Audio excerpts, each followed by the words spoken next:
there, I'm Amber Burke, and I would love to tell you a little bit about yoga at UNM-Taos. We do have a yoga teacher training here, but I wanted to let you know that all the classes in that training are open to interested yoga students as well as to aspiring yoga instructors. Classes are often very mixed between those who are newer to yoga and those who are more experienced, and they include people of all ages and walks of life, which creates a really interesting cross-pollination. Our 3-credit yoga classes meet once each week for 2.5 hours. But don't worry, you're not moving around the whole time. About half of the class is usually discussion, the other half is movement. And depending on the class, you might have reading to do, practice teaching projects, essays, online discussion boards. These assignments aim to give you a chance to go deeper into the material we're covering in class and a chance to share your own experiences. Let's talk about our classes and how they fit into our yoga teacher training. The 200-hour teacher training here is registered with the Yoga Alliance, and it requires 5 3-credit classes that work together to give students a foundation in yoga philosophy, asana, and teaching frameworks.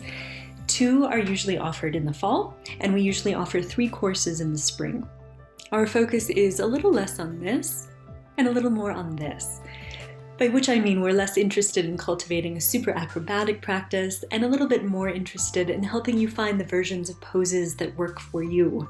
If you are an aspiring yoga instructor, we will give you the tools you need to build accessible classes for your students and to meet their needs. While offering this mindful and accessible approach, we give you a chance to connect with each other and build community in the classroom by sharing your thoughts and your practices with the group. It's really our students who make these trainings what they are. Your contributions are invaluable. We want to hear from you in class. One of the classes you'll take is HHHA 104, that is Hatha Yoga. You'll read some version of the Yoga Sutras of Patanjali. We'll discuss traditional yoga poses and the why behind them. Why do we do them? We'll talk about yoga history, philosophy, and ethics, and we'll introduce some of the most essential Sanskrit vocabulary. HHHA 262, Yoga and Anatomy Trains, is Dr. Kirsty Segarra's class. She covers a lot of anatomy, taking a fascia-first approach. She is drawing on the work of the structural integrationist Tom Myers and his textbook, Anatomy Trains. She's also drawing from her own book, Myofascial Yoga.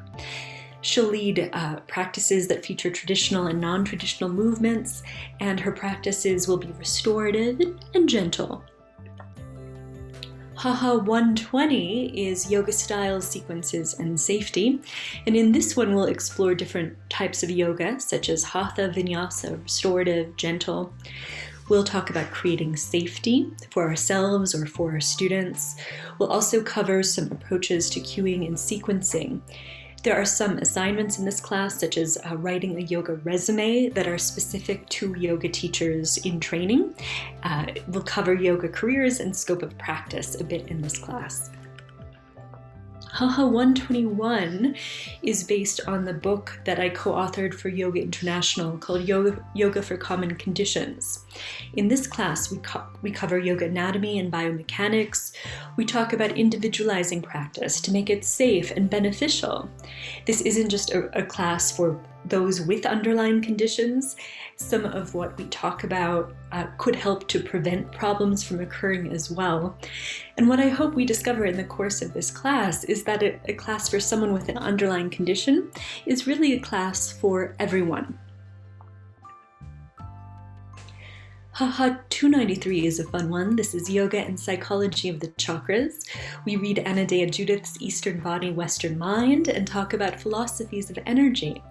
The focus in this class is on self-discovery. We'll explore the alignment that best supports you at different levels of the body. We'll work our way up the body, chakra by chakra. And in this class, we'll do some non-traditional poses and movements. And by that I mean some classes we might spend as much time walking as we do on an asana practice.